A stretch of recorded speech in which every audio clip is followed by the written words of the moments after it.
Inside him, the little chip. Oh, that's a beautiful goal. Shamrock Rovers got one back. Tears came to my eyes. We went 2-1 up, and I heard those thousands of Sligo people. I was proud, and we went out and won. Best town in the world. Best town in the world. Best town in the world. More drama here. Gilani, North, Elding, 3-2. They'll be looking for Stenson's head away at the far post, and over it comes Elliott. Stenson.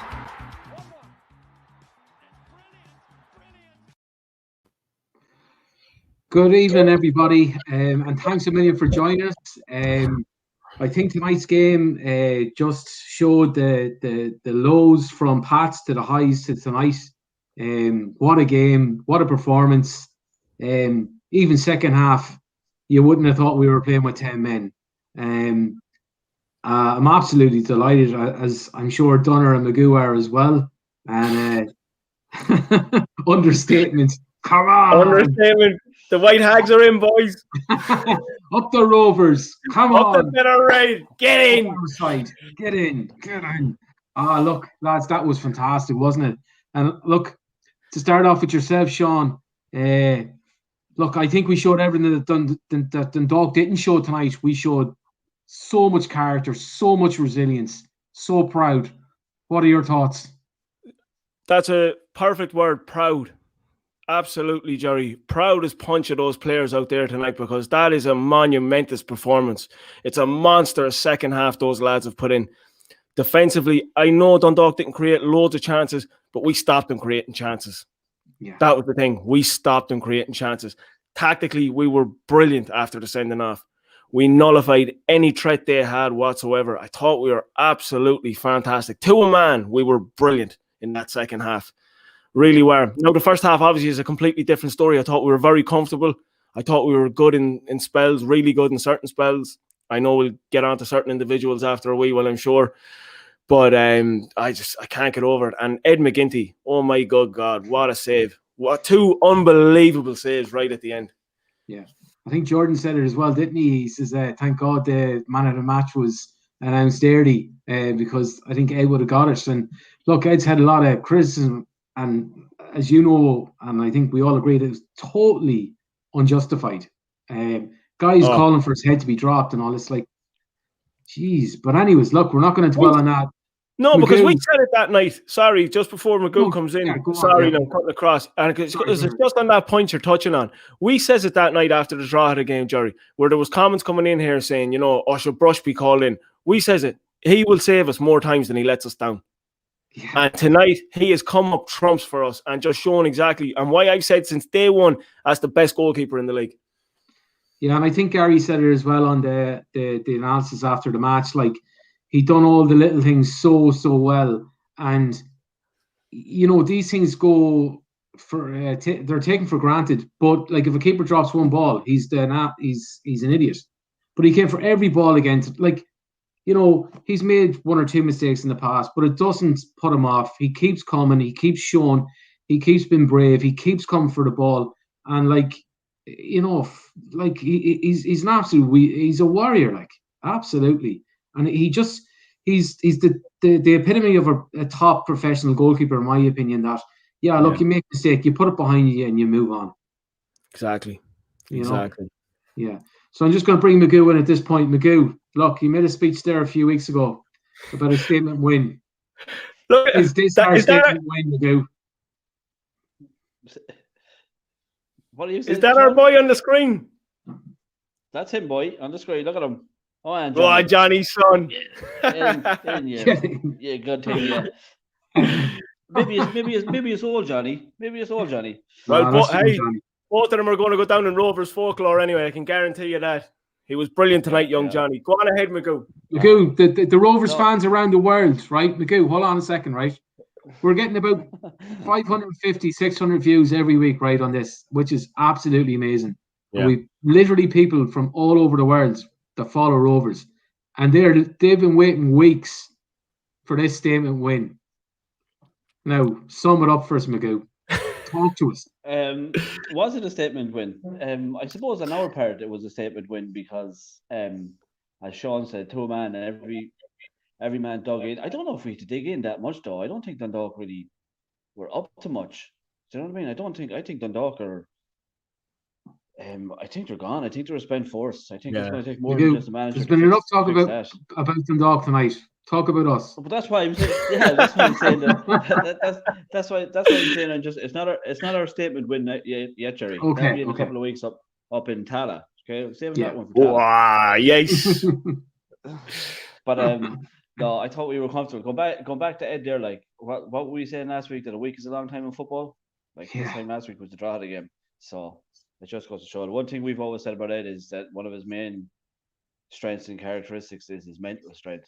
And like it's been shown, like it was never in doubt anyway. Like I know we never doubted it here, but it just goes to show, like from last week when he come and caught the ball and dropped it, like he's never hid. Tonight, as Gary Rogers was saying, the simple things he does them, and it might go unnoticed, but it shouldn't go unnoticed to us, because last week he came out and dropped the ball, but tonight he still came for every single ball and caught every ball, and I think that's just to show the strength of his character and his mental strength, and why we should not be worrying about him. Like, do you know what I mean? Like we have I think the back, even Blaney coming in, like I think we're blessed. Banks coming in, Blaney coming in, we're blessed with defenders this year and a goalkeeper. I think it's such a solid base to build on. And like I know we keep saying we don't want to get carried away, like, but I can't see how we're not going top 2 or 3 this year. Like, I really can't. Like we were Blaney tonight, no matter what was happening. I thought Blaney was excellent when he came on. Yeah, he was brilliant. Genuinely, he was so composed, positionally, very, very good. Like that was a tough ask to come into that game there when you're down to 10 men like that, and especially you might have been even playing on his mind that he gave away the corner, against Pats. Little things like that for a young player coming into the game, it didn't faze him. He was brilliant, so he was. It just shows his mental strength too. The first thing exactly when he got the ball, he ran the pitch with it. Yeah. He was he was going on to show everybody what I can do now tonight after that mistake. It was no hiding. It was, I'm going to show everybody. Got the ball and ran the whole pitch with it. Like, excellent, so he was. I think once this forwards start clicking, lads, I don't want to be getting too carried away, but we're always going to win the league.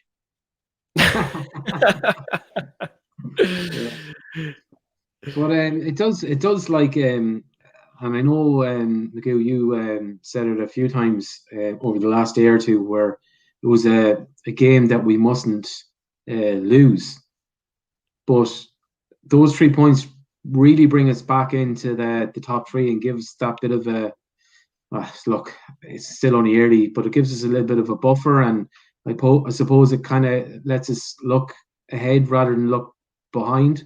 What do you think about that, Shane? Yeah, definitely. Like I think, like the one thing you're going to be wary of is, like I know I just said that I don't think, I think it's going to take more than a manager to fix this Dundalk team. But the one thing you would be wary of is get a new manager in and they get a bit of a bounce from it, and they go on a run. Like, and they still have top players there: Duffy, McElhaney, Hoban, McMillan. Like, they're all there. Like the players all there. Like, if they did happen to sort out whatever the problem was, to be able to go on a run. So to be, as you say, have the buffer between us and them is vital, I think, because as much of a run as they're going to go on, or that they might go on, I don't think they will. Like, so I think they'll be a team that Dundalk, judging by them, are looking at them so far this season, they might win 1 or 2 and then they lose 1 or 2. I just don't think. I think they're gone mentally as much as anything else. Looking at them there tonight, it was actually the so-called stalwarts of that team that were letting them down big time. It was the Clerys, the Boyles, the McElhaney's, the Duffys. They didn't look interested. They didn't look like they wanted to be there at all. No, and just collecting the big check. Yeah. I don't know if it was in commentary or at half time. Somebody was on about they've no leaders out there. They're missing leaders. For fuck's sakes! Like, how many leaders do they have in the pitch? Yeah, all over the pitch. Like, but they're just full of leaders, doing their so-called leaders. Yeah, so-called leaders, exactly. Yeah, and just in contrast, heralded as leaders. Yeah, and just in contrast to that, I think our team, despite even ages and things like that, was full of leaders tonight. And I think when you see Johnny Kenny moving out to the right and putting in the performance that he did, that's a natural born leader there, Sean. unbelievable. Unbelievable. The work rate that lad puts in is just second to none. He just gets his head down, and whatever job he's told to do, he'll go and do it. If you asked him to play in goal, he'd have a good go at it. Genuinely, he wouldn't complain. He'd just get on with it and do it. So he would. But his pressing was brilliant in the first half. Like, you seen it. Like, I know they had the young lad in at right back. Kenny gave him a torrid time. Gave him a torrid time. He made his life a living hell, so he did. Yeah. He couldn't deal with him at all. But look, if we want to go into the first half now, we can. And I have to say, I thought we were let down big time by Romeo again in the first half. Here it comes. I don't even want to go into it, but he was very, very poor. I know he gets an assist for the goal and everything else, but I just felt his work rate, nothing was up to it. Unfortunately, and of all people, I wanted to click for him, but it's just not happening at the moment. Yeah, I thought he was a little bit better, in fairness, but still not probably what we'd expect from his previous standards in 2019, Miguel. Yeah. No, definitely not. Like, I didn't think he was, apart from the assist for the goal was the first only time I can remember him where the ball went up and he actually made a stick. He held on to it. And yeah. We got the goal from it. Like, he laid the lad Jordan in, and it just shows what can come. Like, but you see, like I was saying in the group chat, that we were playing with nothing up front. It was just coming back. Now, we were comfortable. We were so comfortable at the back anytime Dundalk had the ball. But it was a lot of time it did come. Anytime we tried to go up through the middle, it kept coming back at us. Like, and we're missing that up front. We need, like, the one time against Bows, Johnny played up front, and his link-up play was brilliant when he was playing it there. And I hope this result doesn't gloss over the fact that Romeo now has played number 9 up top the last 2 games, and it hasn't worked. It's not working. No. Like, and it needs to be changed. Like, we can see what the defense and the keeper are doing every week. Like, we need to get that up top sorted out, and we'd be in a far stronger position. We'd be winning goals by more than one goal. We'd be comfortable at the end. Like, I'm still sweating from watching that. Like, the shot is burn out of me. I'm fucking nervous wreck still. We should be making things. We should be making things far more comfortable for ourselves, really. It feels to me at the moment we're playing to accommodate Romeo when we should be playing to accommodate our own players and our own system. It feels like we're playing to him, and it's not working out. So it's not benefiting the side at the moment. Sean, just on that, Sean.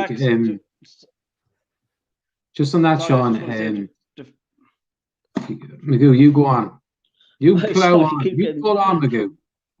No, it was just an add-on to Sean's point. The fact that when Romeo was taken off, that Johnny went up front and Jordan went out to the right, shows that the whole thing was done to just accommodate Romeo up there. Yeah. Like, why would you need to change it all around? Yeah. And what I was going to say there before Magoo rudely interrupted was that I was actually going to back up his point, but I think we talk about the keeper, we talk about the defense, and we talk about, so you can split it down, I suppose, to the keeper, the back 6, and the front 4. But I think we've got 3 of, and we're talking about the front clicking, but I think we've got 3 out of the front 4 actually right. Yeah. And I think Romeo is just that link that's where the play is breaking down, maybe. It's not, and just, and we all know it ourselves. This isn't an ability thing with Romeo. Yeah. Form. 100%. It's just form, and it will come good for him. There's no two ways about it. But I just think he needs to be taken out of the side at the moment.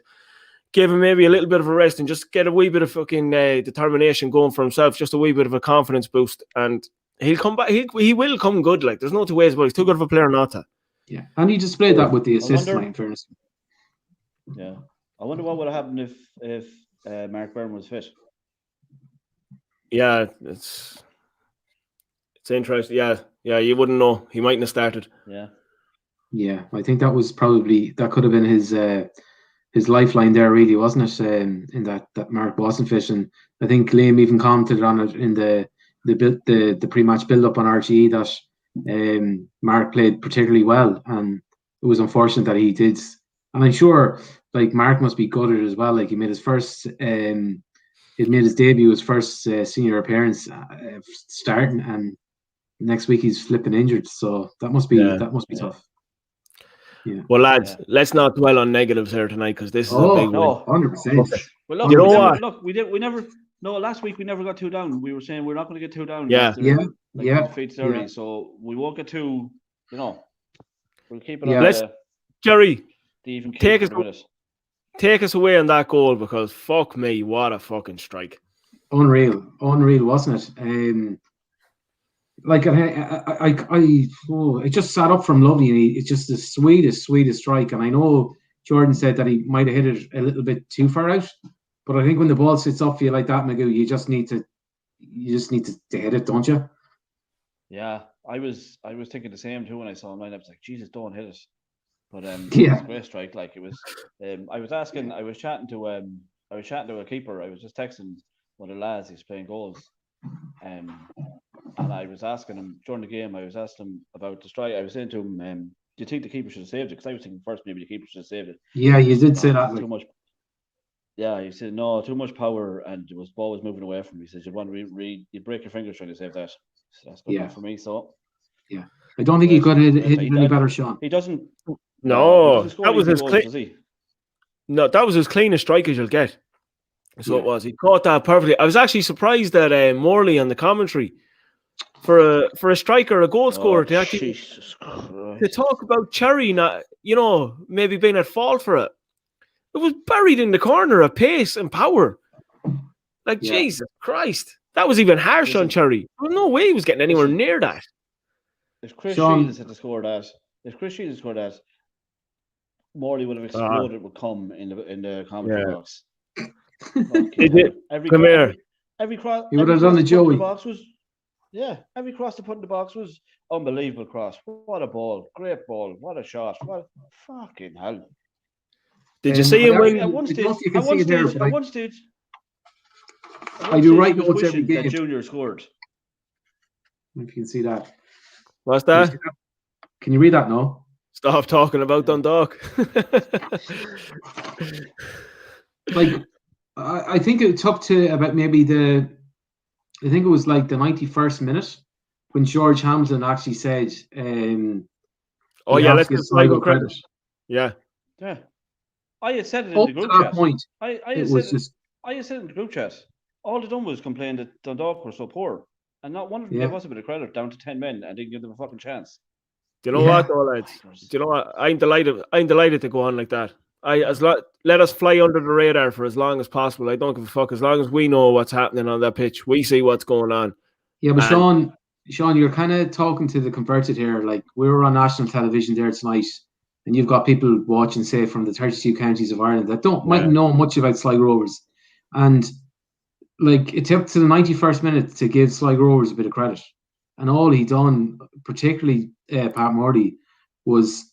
like when Dundalk done something that was brilliant, and when we done the exact same thing, then it went under the radar. Yeah. So, there has to be a bit of balance too. And like at one point you said about Junior, how he was disappointed he didn't score or something. Like, it's a national broadcaster. Like, I'm not surprised by it though. Like, this is the usual situation. Once there's a big team involved, like a so-called big team like that, they just they piggyback them, and they're the golden boys for however long they're at the top. I'm well used to it at this stage, listening to them anyway. I don't get too down about it anymore. I was actually more pissed off at George Hamilton's pronunciation of Morahan and Mahan. Oh, sweet Jesus Christ! You'd swear to it. How is he trying to pronounce their names? Yeah. It's like when he used to call Yap Stam, Yap Stum. Or when what you call your man Jerv commentator from the 1983 Cup final, Ger Canning, and I like him because of that, but he can't say Dundalk, he has to say Dundalk. Anyways, look, we're going to move to the chat box because we've done enough talking, and look, this is as much about the fans online as it is about us. So Dara McMahon was first man in. Fair play, Dara. So massive 3 points. Ed man in a match. Can't get over how poor Dundalk were though. Any other team would have bet us. Okay. Bit harsh, Dara. Very. Yeah. Andre I know. Gorman. I don't. Yes. I kind of get him though, because the first half there was nothing. We weren't exactly playing out of our skin either. Like, we should have put Dundalk away, I thought, in the first half. Yeah, We We should should were have, but we were comfortable in still a the better first half. team. Yeah. You know, let's forget about Dundalk. I suppose when you take 11 men against 11 men, and forget about the name of the clubs or what the clubs are, like, we deserved to win. And even as Oh, biased we did. as the RT commentary was, they even had to admit that. So you and Dara can do one, Magoo. I didn't say I agree with him. I just said I could see where he was coming from. Dara It's all knows right, one. Darren. We forgive you. It's all right. Yeah. Don't worry. So Andre Gorman, yes, back to winning ways. Massive 3 points, showed character to get the win with 10 men. Poor from Buckley, but all is forgiven. Ed Unreal, Parks, that. What do you think about the sending off, lads? Magoo, I'll start with you this time. What's your opinion on the 2 yellow cards? Right. Well, the first one I thought was harsh, because I thought the two of them were going for a 50-50 ball. The second one I thought was just stupid. Once you're on the yellow cards, like, you don't be going putting your foot up that high, and he was pulling them at the same time, like, so, like, he was obviously going to get a yellow card. But the first one I thought was just one of them things. I don't know. Like, if he doesn't go in for it, like, if he gets there and he realizes that he's not going to make it and he doesn't go in for it, then the man knocks the ball around him and he's has a clear run and goal. Like, so he has to go for it. So I don't know. I thought it was a bit harsh. Thought it was two of them going for a ball, genuine attempts. Like, as I said to you before, Jerry, why does every free kick have to be a yellow card? Yeah. Leonard on the wind up there. Yeah, I see that. Yeah, well done to the Westerners. But yeah, like, and even Daniel Kelly for not Mary Kelly's Daniel, but he got a yellow card for challenging McGinty, and, like, in fairness, he had every right to go for the ball. It's a free out. It's not a yellow card. Yeah, you have to go for the ball. Like, if you don't go for the ball, that instance, like, your teammates, your manager, your fans, and everything are onto you. Like, yeah, I don't understand. Everything has to be a booking. It's just ridiculous. Yeah, it's silly, like, and, like, that's, you can't be any more, I suppose, unbiased than that. Like, in fairness, Daniel Kelly challenges McGinty for the ball. He's every right to go for it, and like that too. Like, is there any malice in what Buckley done, Sean? There's no malice in it. It's just awkward. What's the worst thing about the whole sending off for me was the two challenges by Buckley were completely uncharacteristic. He usually doesn't go in for those kind of tackles. He's usually happy enough to read the game that wee bit better and just let it fall on the ground, and he'll challenge a man on the ground, and he's confident in himself to win the ball there. He doesn't usually dive into those duels, but look, he got caught tonight twice on. Yeah. But like that, Jerry, in the modern game now, it's kind of become nearly like a non-contact sport. If you make contact with someone, it's nearly becoming like it's an automatic foul or yellow card. Sorry, and it's a bit shitty. Like, there is definitely no malice, because of all players, Gary Buckley isn't a malicious player. He's never going to hurt him. He's not that type of centre half. No.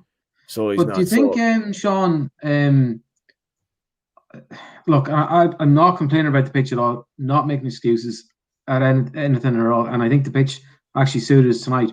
But if you watch the two challenges that Gary makes, the ball bounces unbelievably high, and he's following the ball, and that's where he makes the fouls. Like, I haven't seen, like, if you look at last week's game against Pats, and again, the pitch was good, it was slick, but there wasn't there wasn't 20% of the bounce that there would have been in that pitch tonight. So when he's watching the ball, his foot, he's attracted to the ball. He's not attracted to the man.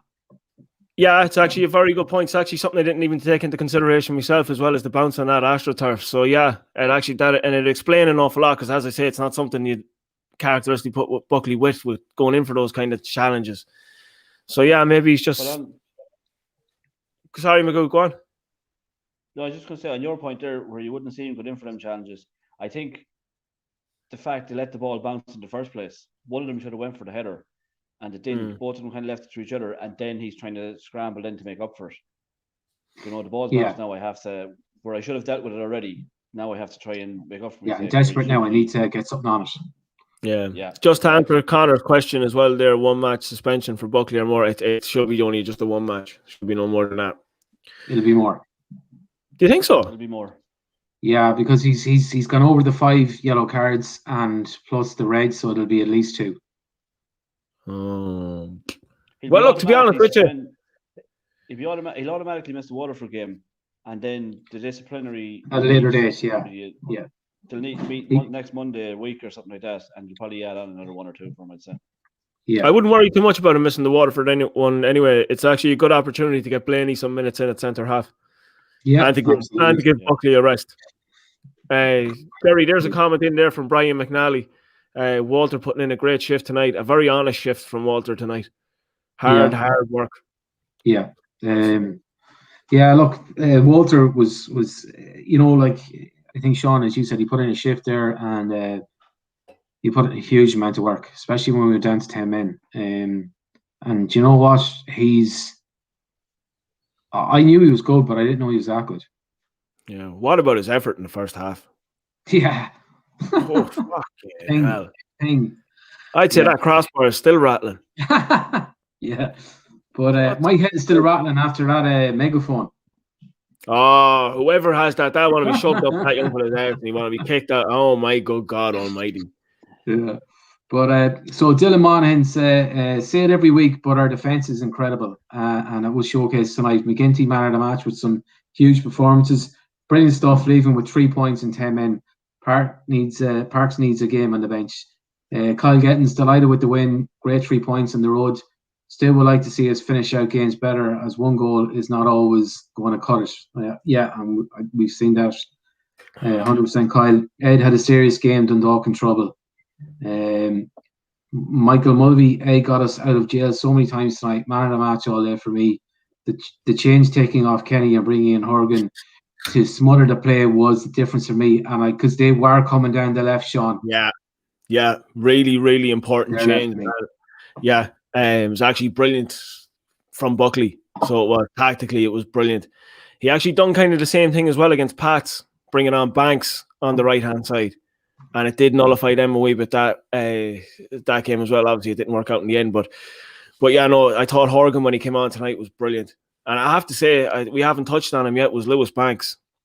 Jesus Christ, he was brilliant. He put Michael Duffy in his pocket tonight. He gave a clinic on how to play right back against Michael Duffy. He kept showing him down the line. He never let him come inside once. He nullified Duffy completely. He was brilliant, so he was. His positional sense, everything on the pitch, he was top class. What a performance from Lewis Banks. Yeah. Win from the goal like that against the best left back in the league. Exactly. It was a bit harsh on Horgan maybe to be dropped, Magoo, no? Yeah, it was, but look, you'll probably see Horgan might come back in again for the Waterford game. I think we're in a great position to have 2 top quality right backs, and I suppose you'll have to try and keep them happy if you're Buckley. And the fact that we have so many games so close together is a perfect opportunity for them to keep them fresh, keep them interested, keep them in the team, and it only bodes well for us, because both of them are top class. So what are we going to do though? What are we going to do though when we sign Brown from Drogheda in the July transfer window? How are we going to keep the fans happy? I think genuinely as well, just touching on that there, Jerry, what you're saying about Horgan dropping out. I don't think it's a case of looking at players being dropped anymore. I think it's just about squad rotation at the moment, because I think everyone is good enough to play nearly at the moment, and whoever comes in is willing to put in is just as good a shift. So I think it's just about squad rotation and not actually players getting dropped, bar certain someone. Yeah. So David McGee says big happy head on Dunner. Thomas McLaughlin. Thomas McLaughlin says Kenny gets better every game. Gibson is great to watch. Dundalk will be relegated next season. They will all jump the sinking ship. They'll have to find the collection buckets first. Ushing Arthur, Jordan Gibson, King, Chris down in Carlisle, 3 points for the 3 Gs. I think that might be me, is it? Jerry. Get called everything in the one day. But anyways, Kiki, fuck fuck Pat Morley and the fella with the megaphone. He's right. Yeah, he's right. Don't know which Connor is the May, biggest happy head heads and wrecker all there. of us. Yeah. Sean, this is one for you from Michael Mulvey. So Gibson's interview sums up the attitude to have and what we've craved the last few years. Don't get too high when wins like this do happen, and don't get too low when conceding so late to St. Pat's. I missed Jordan's interview. I was getting this thing ready. So what did Jordan say exactly? Yeah, so it was like a really down to earth, professional, humble interview, but at the same time you could really, really sense his satisfaction, his excitement, his I don't know, like will to win throughout the whole squad. I think he spoke very, very well. But what would your take? Like, so I know Andy was on during the week on the podcast. So for anybody that didn't hear the podcasts during the week, Andy Gibson came on and he spoke about Jordan, and it's really worth a listen. It's only about 2 or 3 minutes out of the podcast, but it's probably maybe the 2 or 3 most interesting parts of the podcast. Sean, I know you. Sorry. Yeah, I know you have. You'd be talking to Andy and stuff like that. So, what's your thoughts on Jordan playing in the 10 and so on? Sorry, I can't. That was a bit long-winded, but anyways. No, you're all right. Not as long as some of the answers we got in the podcast the other night.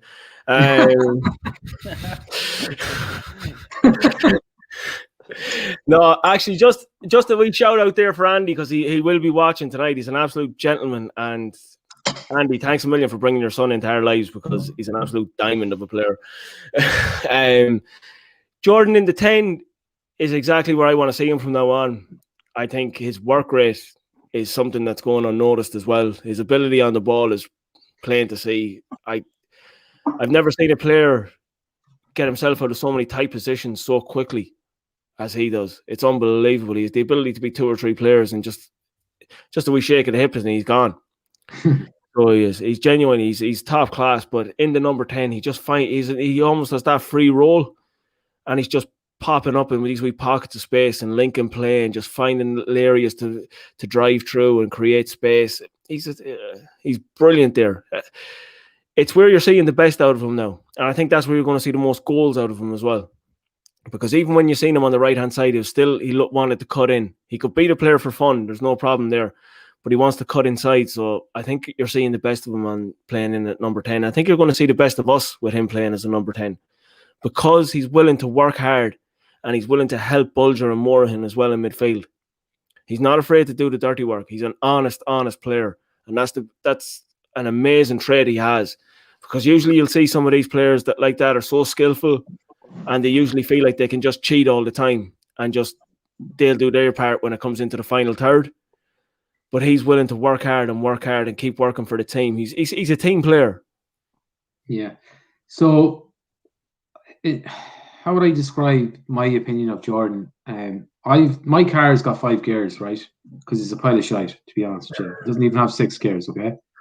So, if I was to put Jordan on a scale of 1 to 5 in terms of gears, I would say Jordan's probably maybe in 2nd gear.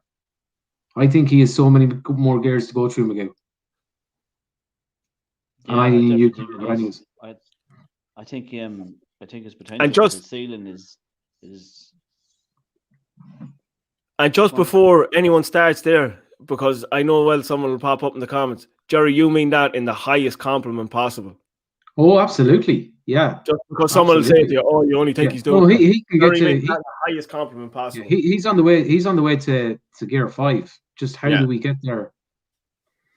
That's it. I think his ceiling is very high ceiling, all right, with his ability.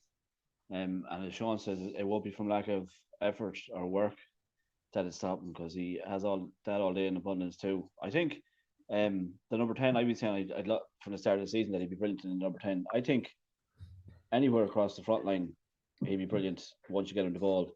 As Sean said, his ability to beat a man and goes by a fella is it's like they're not there half the time. So Yeah. I don't think if he gets the ball on the left, right, centre, it doesn't really matter. I think we could play him anywhere against the bigger sides, the sides like Shams, Pats, Dundalk, who'll have just as much of the ball and we'll be playing on the break.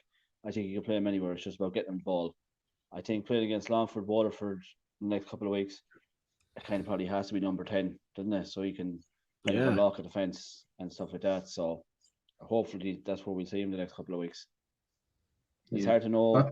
It's hard to know what will happen in team selection in the next few weeks, which like after Romeo was taken off, Jordan went back out to the right and stuff. So I suppose we'll have to see. But hopefully that's where he'll be the next couple of weeks. I think the next 2 games is a great chance for us to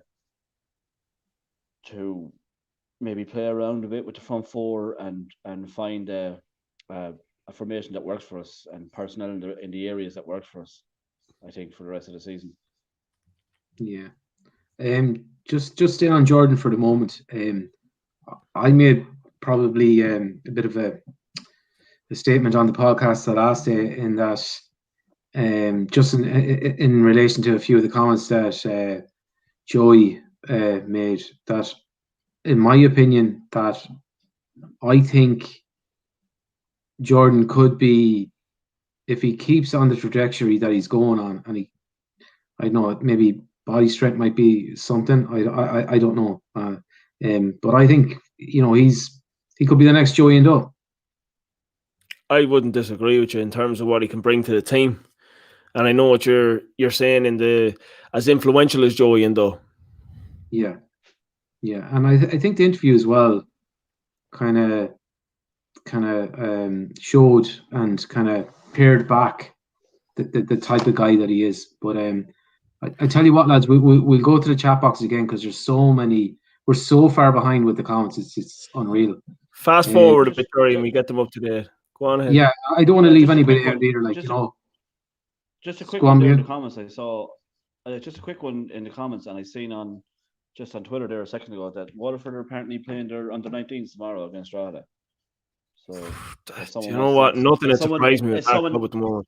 Nothing aside, an absolute banter club. But if someone can elaborate, or how do they know? Where is that coming from? I can't remember who. Is it John O'Reilly in the comments? I think. Where is he hearing that from, or is it just? Be surprised if John's saying something different either. I don't think he'd be just taking the piss with that. To be honest with you, he's obviously heard that. That's come from something. I've seen it on Twitter as well. It's popped up on Twitter as well, but I don't know where it's coming from. Yeah. So Ronan Flanagan from sick to proud, absolutely. Fitzo, 1 defeat in 10. Pats or Shams. Boys, there you go. There it's coming in there. Andre and Neve have it in there. COVID cases. Yeah, well, look, that just shows. Yeah. They done the same to us last year with their COVID cases. Yeah, they're just not getting away with it now. But yeah, just to stay with. So Fitzo is one defeat in 10. Pats or Shams dropping points tomorrow. A real chance of 6 points the next 2 weeks. And he says it feels like 2010, 2011. Absolutely. Dave McGee, man, the rock. Ryan Matthews, up the boys. What a win. Well done, everyone. You wouldn't have thought we had 10 men. Yeah. Ed, Mann, Gibson, McCourt. I thought McCourt was unreal. Yeah, and I know a lot of people kind of questioned. Look, rarely I get things right, but I think I called out when he was signed he was going to be left back, and I called him to be our player of the season. I don't think he's going to be our player of the season, but he's definitely going to be one of the players of the season. Gavin Lynch, proper team performance, 35 minutes defending with 10 men. Banks, excellent defensive. Romeo will break your heart. Romeo, where art thou? David McGee, John the Rock Mahan, Ushing Arthur Mahan was unbelievable tonight. A lot of love out there for John. 74-1. How many times has the top gone through the Wash Magoo? What? Who was that? How many times has that top gone through the Wash Magoo? God, that's that. Whoever that 72 Swans is, they're on the fucking piss take all night, so they are. Whoever it is. Oh, are they? Yeah. Yeah. He has loads of comments in here. At least it's been washed. What are they going to do? Donald Ryan, we stood up all night. Ed in particular in the 92nd minute. And Sean, you said, look, he had 2 unbelievable saves. Great to see us kicking on from Pats and seeing the game out. Johnny Kenny, our man, get fucking in, get in. Alan Cairns, Ed's made up for last week and has credit in the bank 100%. Kev Callahan out in Slovakia, my old buddy, Alan, loads of credit. That is Stephen Conway, Sheva. Brilliant result, hard work by all that were left on the pitch. Still think Parks is uninterested. Only thing which was brilliant was touch for setting up goals. It was brilliant tonight. Then Kevin says best shot stopper. Donald Kelly, Pat Morley will be crying home tonight. Absolutely. Bartos out there in Carney. What a night, great result. Team spirit. What a hard work in the second half. 74 Swans says, Jerry, how many cans have you had? 2. I like you, Jerry.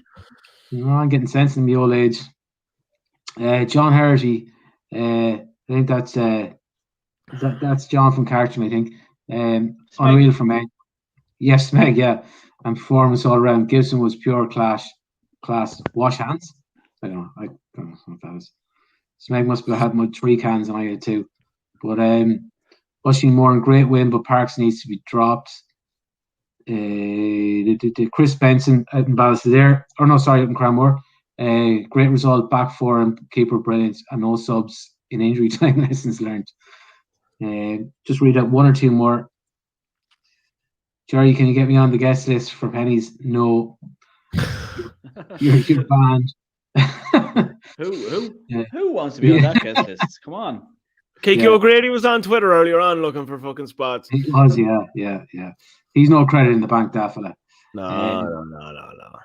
Neve McGee then, man stands out to me.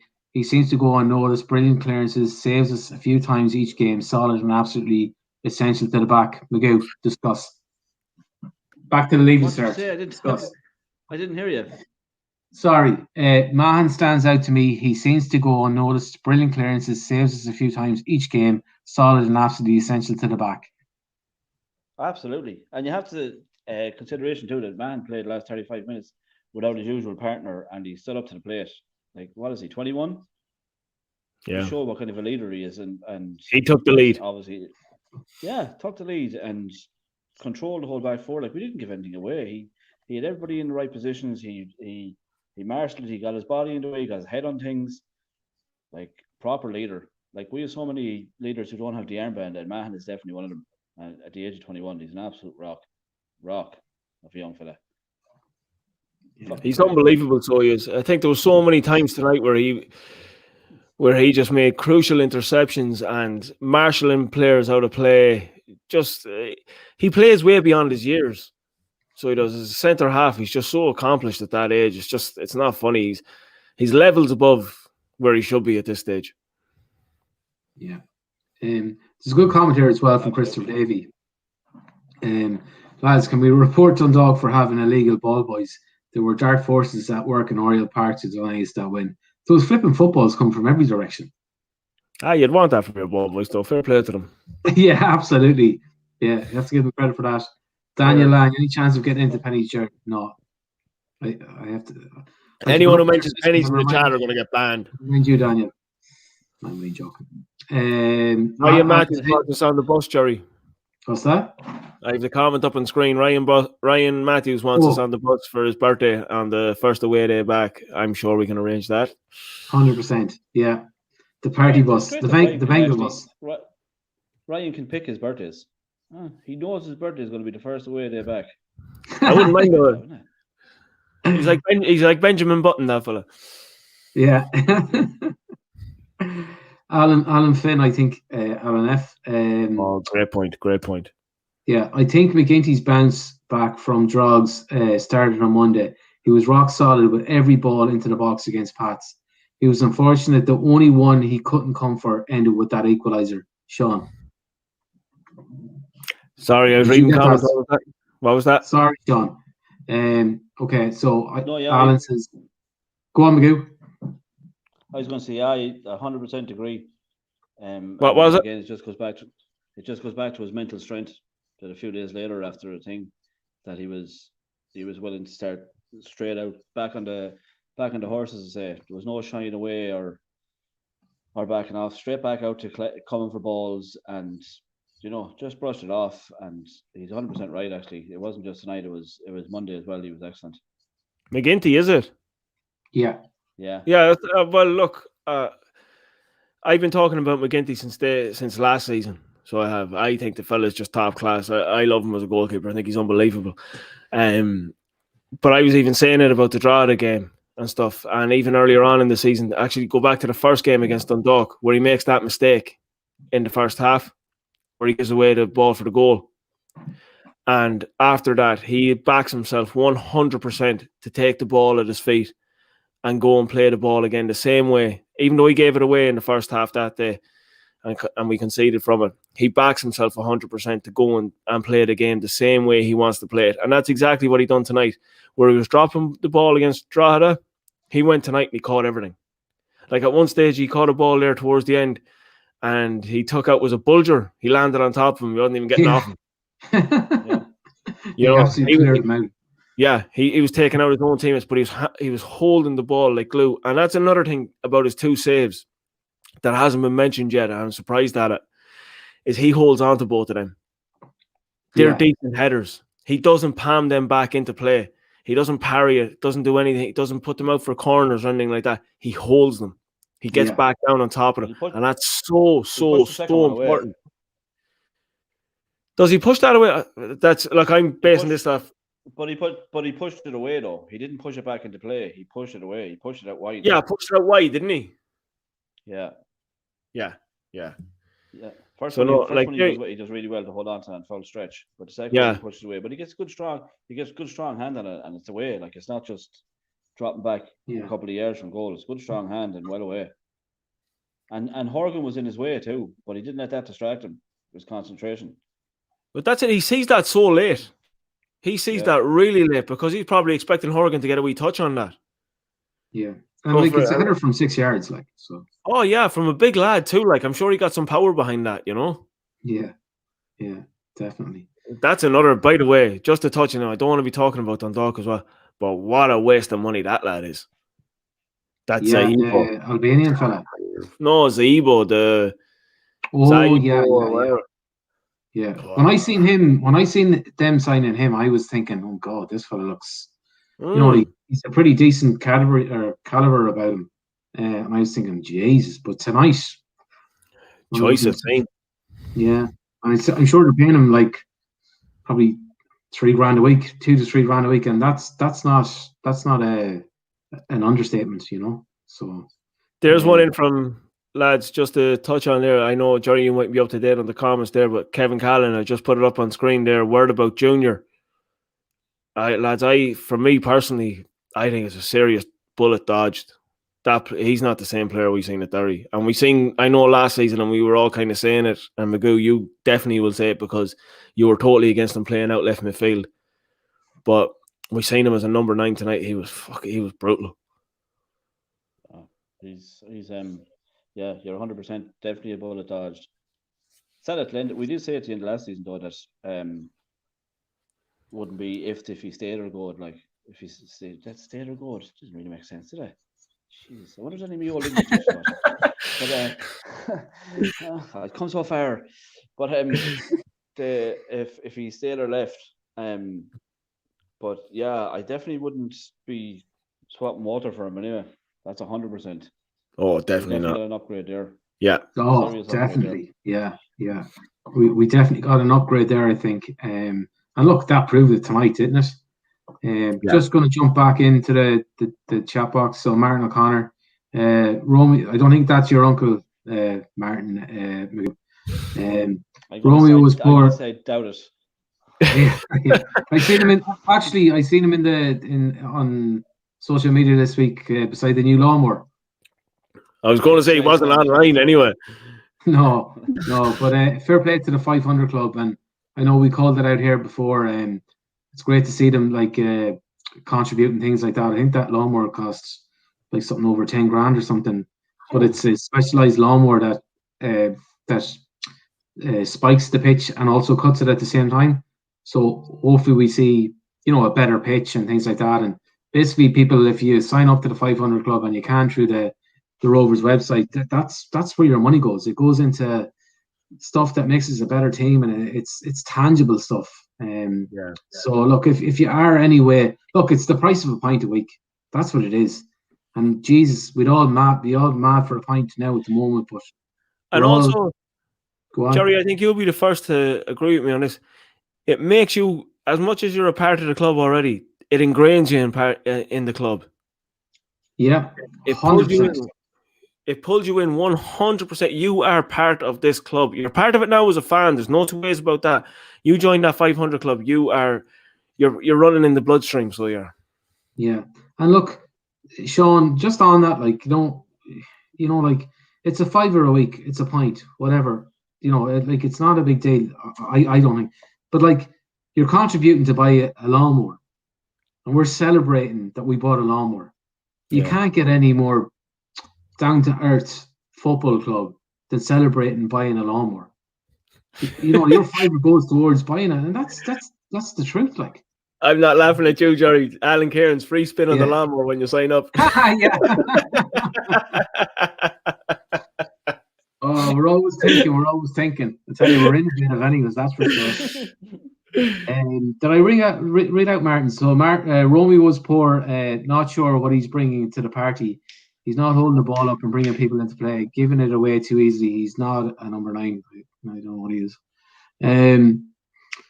It's the Encon at Parksport tonight. Was never contesting for the ball. He could have learned a few things off Kenny. Yeah. Shane White want nothing more than to see Romeo smiling and cartwheeling week in, week out. It'll come. And still think he'll score some big goals for us. Totally agree with that, and I think the three of us do. I think, look, we know he has it in him. He just needs to do a little bit more consistently. Remember, this isn't us bashing Romeo by any means whatsoever. We're only commenting on what we're seeing on the pitch. So we're all of us.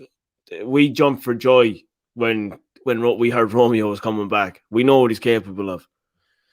So there's a long way to go in the season yet.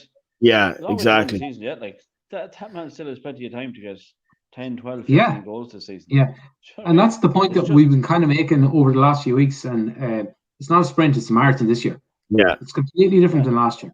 So it's plenty of time. Trying to find his right position. Bear in mind, right position, and get himself to play himself back into form. That's what it's all about. And also, while still getting the best out of the team and making sure we're winning games. That's what has to be the most important thing. Making sure we're winning games and picking up points. And like that's number one. And then number two, if we can find a position for Romeo and find something that works for him to get him back into form and play his way back into side, then all the better. Yeah. And boys, take into consideration, right? He has been away from the league for a year, and he was only in it for a year. So he's not fully adapted back into the league. Do you know what I mean? And even when he came here first, it took him a while to settle. Because I even remember when we played Dundalk, was it on the first game of the season when he signed originally? And I'll never forget, I went into the Merville dressing room. I think we played them on the Saturday night and went in on the Sunday morning. And it was last time, that fellow up top, he can't play football. He's useless. He went in, he was our top goal scorer that season, and there was players, and everyone was raving about him. He'll settle again. He will settle, and he will come good. We said it at the start, and I'll say it now towards the end. He will settle, and Romeo will come good. Yeah, and I think DeVries, you could add into that as well, Sean. I can't wait till DeVries comes in. That's another player. That's another top class player to come into this side. So it is. And Buckley's now, I'd say, is just taking his time with DeVries now, getting him right up to speed, and he will be introduced. And when DeVries is on top and he's introduced again, we could go up another level with him. He's a top quality footballer. We seen that last year. Yeah. You just need to look back on the goals that he actually did score last year, and like there's a lot of, I know the goal against, was it Derry to win the game late in the game. The desire to get on the end of something.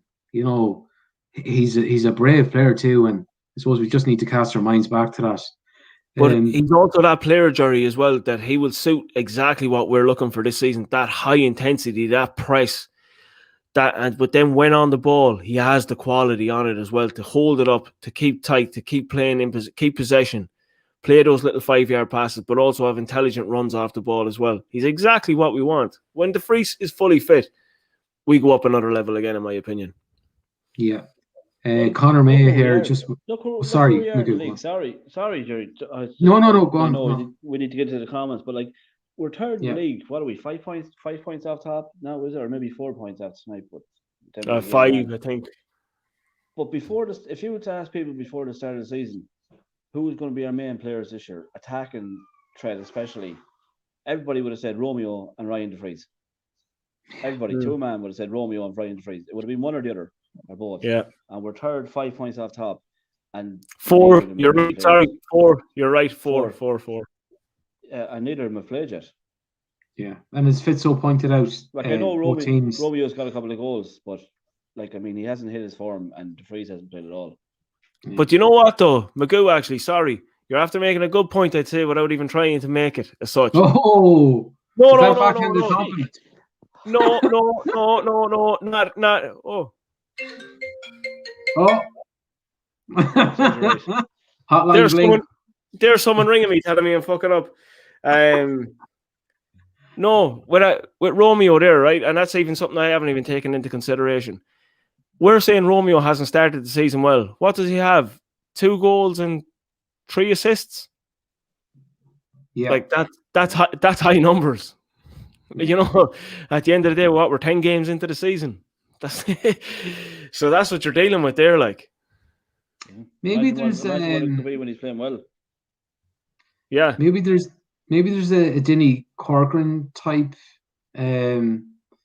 scenario there, where everyone thinks he's not playing well, but he's going to get 20 goals a season. Yeah. And everybody's giving out about it and complaining about it. But yeah, Denny scores goals. I'm just putting it out there. I don't know if I believe it myself. It's a good shout. Yeah. He's a different type like of when you player, look at his numbers, they're pretty good. So I'm just going to jump back in the chat box because we're really kind of pushing on now. And look, I think I'm enjoying it tonight, so I hope everybody else is as well. If they have, Jerry, you know what's great, lads. I was just going to say it's great to see everybody in the chat box in such great form. Yeah. And look, lads, if you can hit the like button, please just hit the like button because it does help us. And it's subscribe button, is that? You mean hit the like, subscribe, notifications. Okay. The 3 of them, lads, if you can hit them for us, honest to God, it does make a big difference for us. Just building it and just helps us get that wee bit more out there. That, you know, there's Sligo Rovers fans that might not see it, but it'll come up on their YouTube page because of their location and everything else. So it will. So genuinely, if you hit the like button and everything else, it does help. So please, if you can. Yeah. So Connor May makes a good point, and something that kind of resonates with me anyways, is that Murray on co-coms was a disaster. Constantly running the game down. And he was like saying it was poor and sloppy. Like every minute mistake that, in fairness, that both teams made, sloppy. We're trying to sell a game here. We're trying to sell the league. And in fairness, there is some great football, and we say it every week. But if you've got a guy on every time that someone makes a mistake, like would Sky Sports have someone on that would be a co-commentator? Every time that someone misplaces a pass, it would be called sloppy.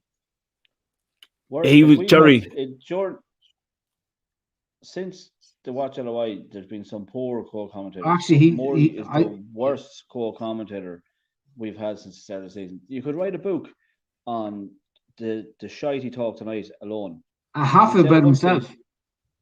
Yeah, at one stage we had 4 banks of 4 defending. 4 banks of fucking 4. And him, a professional footballer. 4 banks of 4. Another time, he said what he would call a routine save, Ed McGinty has made look easy. Like, what does that even mean? A routine save is made look easy. Like, and that was only 2 off the top of my head. It was all night with him. Like, anything that the minute he opened his mouth, it was just sewage coming out of it. Yeah. Do you know what he sounded like to me now, to be honest with you? He almost sounded like he was trying to put his CV in for the Dundalk job. He was constantly coming up with tactical fucking analysis of fucking Dundalk and saying, oh, if they done this a little bit better, if they done this, if they done that. That's what he was sounding. It sounded like he was trying to put his CV in. It was painful to listen to at times, some of the shite he was spouting out like. That would be brilliant if he got to the Dundalk job. That would be absolutely brilliant. Wouldn't surprise you. It wouldn't surprise you though, would it? Brilliant. Yeah. John Caulfield can be assistant manager after he transfers from Galway. But Kiki says Tony can't say Sligo Rovers. Yeah, it's not in his vocabulary. He just can only say Sligo. He can't say the second part, which is our actual name. Doesn't exist to a lot of people though, Jerry. That's the problem. Everyone seems to call us fucking Sligo. It's actually Sligo Rovers. Yeah.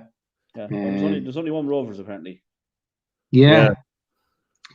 Just remember who's around longer. My nephew, exactly. Club, Sean, you're right. Yeah, they're only a new club, but sure, okay.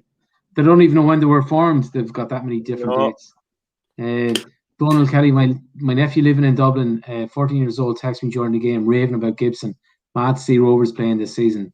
That's what it's all about, isn't it? Just spreading the love, spreading the good word.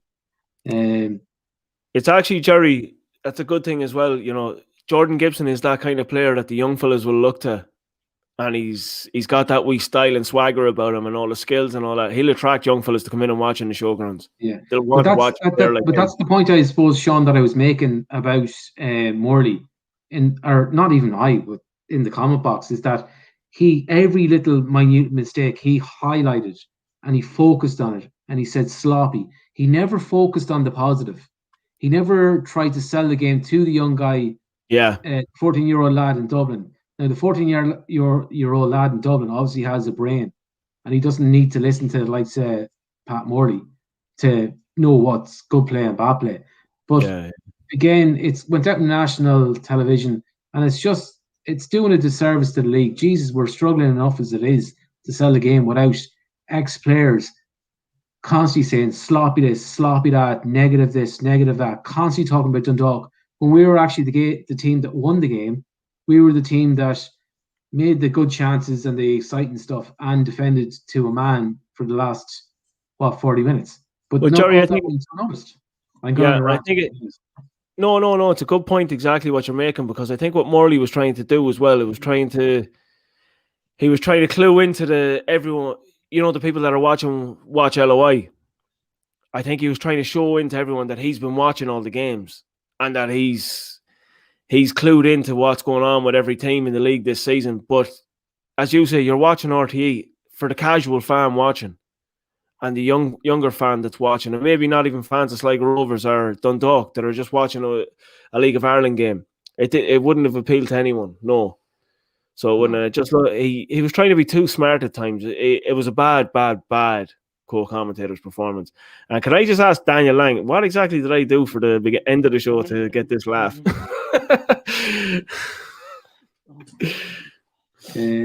So David Byrne, serious character to bounce back from last week and hold on for 35 minutes. Only negative will be losing Gary Maldini for the next one. A lot more to come back from this team. We are back. Then Gunnar is just, as you say, Sean, earlier on, he's trying to wind us up, or particularly me. Well done to the Westerners. Hutchie then, Jerry, getting back to last week, what player would you sign for Sligo? Wes Hoolin? Oh man, Hutchie, please. What a player. 38 years of age and he's still nominated for 40. What? 40. Is he 40? I thought he was 38. 40 years of age. That's what I read the other day. He's 40 years of age. Wow. And that they have him out of the park. I think, is it Cambridge he's with now? Yeah. They haven't won a game that he hasn't played. They've won every game he's played. Wow. What a stat. But he'd never ever signed for us, so he wouldn't. The day he comes back to Ireland, is the day he signed for Shells. It's only one place he'll ever sign. Retired. Yeah. So Conor Lynch just one match suspension for Buckley or more, so we reckon it'll definitely be 2. Brian McNally, Walter put in a great shift. I think at this stage, lads, we're an hour and 4 minutes. Yeah. So we'll call it quits tonight, and what a night. So I'll just hand it over to yourselves. What's your closing comments, Sean? Monstrous. No. Monstrous performance from the boys. As we said right at the very start, proud as punch of them. Honest to God, just that mentally for the players will just lift them to another level, in my opinion. I think it's such a huge win. It's massive for us. So it is. It just brings us to another level. And then just to bring it to the comments, and everyone has tuned in tonight, just looking at the live numbers, the people that have watched this live, it hasn't dropped below 79. So, and it's gone over 100 a couple of times. So that's huge for us. So honest to God, thank you so much to everyone that's tuning in to watch us talk shite. Honestly, so we're all in it together. Absolutely. It means so much to us, honestly. So thanks a million to everyone. And look, up the bit of raid. What can I say? McGoo? Yeah, the wise we're all one. in it together. We'd all love to be in the pub tonight, wouldn't we? Talking shite together. But before we go, we need to give away a crate of beer. Oh shit, we do. Wow. Jesus, the most important part. Yes, yeah. Most important. So how the hell are we going to do that? The only reason people are watching, I'd say. So yeah. So McGoo, you're going to have to come out with some ideas here.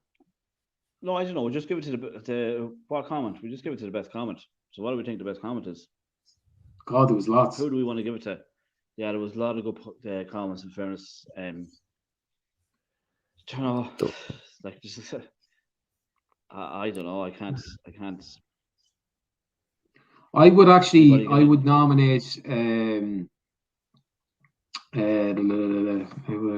What about you, Sean? I know I have someone in my head actually. Go on, go. What you have? No. I'm just trying to think. No, go on ahead. Because I'm trying to scan through as well on comments. I wouldn't mind. There you go. The comments are actually coming in now. There's drink available. There's Andy Gibson in. I think Alan Cairns has put in a few belters tonight. Now, in fairness, even with Sean's phone ringing, he was saying it's the first pipe somewhere, Sean. Yeah, that's right. I hope the fuck it's not. Genuinely, Cairns, I hope the fuck it's not, because I've had way too many of my tags. There'll be nothing going on down there, I can tell you that.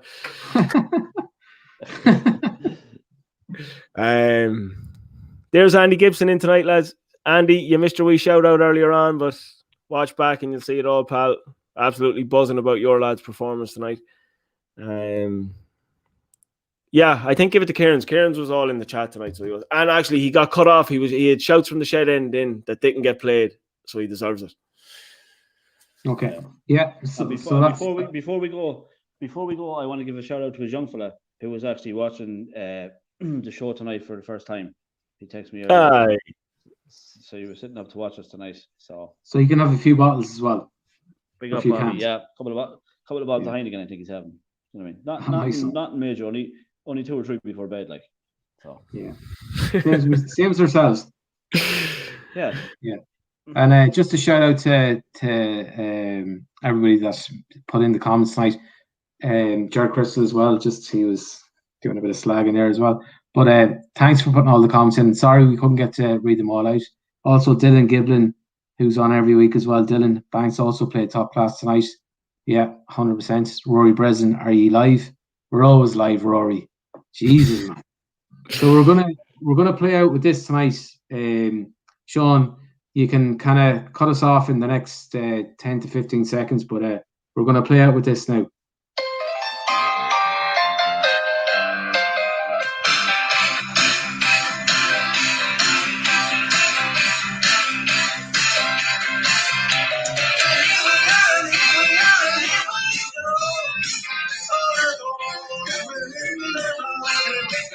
Whoa! Rocking on up the road. What a bit of rain.